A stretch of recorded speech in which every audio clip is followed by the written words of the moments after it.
ഒരു കുട്ടിക്ക് 3 പരീക്ഷകളിൽ കിട്ടിയ മാർക്ക് 8/10, 12/15, 16/20 ആണ്.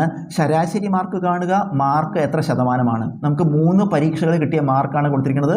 ഒരു പരീക്ഷയിൽ 10ൽ 8, അടുത്തത് 15ൽ 12, അടുത്തത് 20ൽ 16. ഇങ്ങനെയാണ് ശരാശരി മാർക്ക് കാണുക. അപ്പോൾ ഇതിൽ നോക്കിയിട്ട് നമുക്ക് ശരാശരിയെക്കുറിച്ചൊന്നും പറയാൻ പറ്റില്ല, ശതമാനത്തിനെക്കുറിച്ചും പറയാൻ പറ്റില്ല. കാരണം എന്താ, ഇത് ഓരോ പരീക്ഷയ്ക്ക് ഓരോ മാക്സിമം മാർക്ക് വ്യത്യസ്തമാണ്. ഇത് 10ലാണ്, ഇത് 15ലാണ്, ഇത് 20ലാണ്. അപ്പോൾ ഇതിൽ നോക്കി പറയാൻ പറ്റില്ല. അപ്പോൾ നമ്മൾ എന്ത് ചെയ്യണം? ഈ ഛേദങ്ങളെല്ലാം തുല്യപ്പെടുത്തണം. അതായത് മാക്സിമം മാർക്ക് ഒരേ മാർക്കിലാക്കിയിട്ട് വേണം നമുക്ക് ചെയ്യാൻ.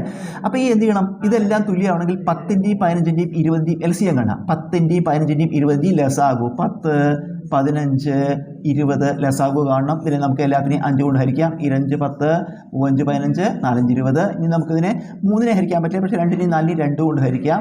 1, 2, 3നെ ഹരിക്കാൻ പറ്റില്ല, 3 ഇറക്കി ഇട്ടു. 4, ഈ 2, 4. ഇനി നമുക്ക് ഹരിക്കാൻ പറ്റില്ല, അപ്പോൾ ഗുണിക്കുക. 5 × 2 10, 10 × 3 30, × 2 60 എന്ത്? LCM കിട്ടി 60. LCM കിട്ടി 60. അപ്പോൾ നമ്മൾ എന്ത് ചെയ്യണം അറിയോ? എല്ലാത്തിൻ്റെയും മാക്സിമം മാർക്ക് 60ലേക്ക് ആക്കി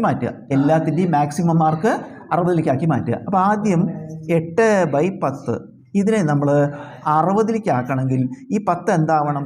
10 60 ആവണമെങ്കിൽ × 6 ചെയ്യണം. അപ്പോൾ നമ്മൾ അംശത്തിന് 6 കൊണ്ട് ഗുണിക്കുക. അപ്പോൾ 8 × 6 48/10 × 6 60. ഇങ്ങനെ ഓരോന്നും ചെയ്യുക. അടുത്തത് 12/15 അല്ലേ? ഇത് 60 ആവണമെങ്കിൽ എന്ത് ചെയ്യണം? 4 കൊണ്ട് ഗുണിക്കണം. × 4 × 4. 12 × 4 48, 15 × 4 60. അടുത്ത അതുപോലെ 16/20 എന്ത് ചെയ്യണം? 3 കൊണ്ട് ഗുണിക്കണം. × 3 × 3. അപ്പോൾ എന്ത് വരും? 16 × 3 48, 20 × 3 60. അപ്പോൾ എന്തായി?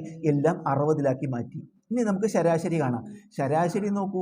അതായത് എല്ലാ മാർക്കും 48ആണ്. അപ്പോൾ ശരാശരി 48ആണ്. മാർക്കുകളെല്ലാം തുല്യമാണ്. എല്ലാ മാർക്കുകളും 48ആണ്. അപ്പോൾ ശരാശരി അത് തന്നെ ആയിരിക്കും അല്ലേ?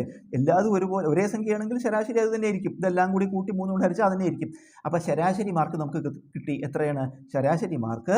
48. അടുത്ത ചോദ്യം, എത്ര ശതമാനം മാർക്ക് ഉണ്ടെന്ന്. എത്ര ശതമാനം നമ്മളെങ്ങനെ കാണുക? എത്രയാണോ മാർക്ക്, അത് എത്രയാണ് മാർക്ക്? 48. അത് എത്രയിലാണ്? 60. അപ്പോൾ ഈ മാർക്ക് ഇടുക 40, അതായത് 60ൽ 48. അത് ശതമാനമാക്കാൻ നമ്മൾ 100 കൊണ്ട് ഗുണിക്കുക. ഇത് എന്ത് ചെയ്യാം? നമുക്ക് ഒരു 0 വെട്ടിക്കളയാം. ബാക്കി 2 കൊണ്ട് 3 2 6, I 2 10. ഈ 3ഉം 48, 16 3 48. 16 × 5. കുട്ടിക്ക് എത്ര ശതമാനം മാർക്കാണ്? 80% മാർക്ക്.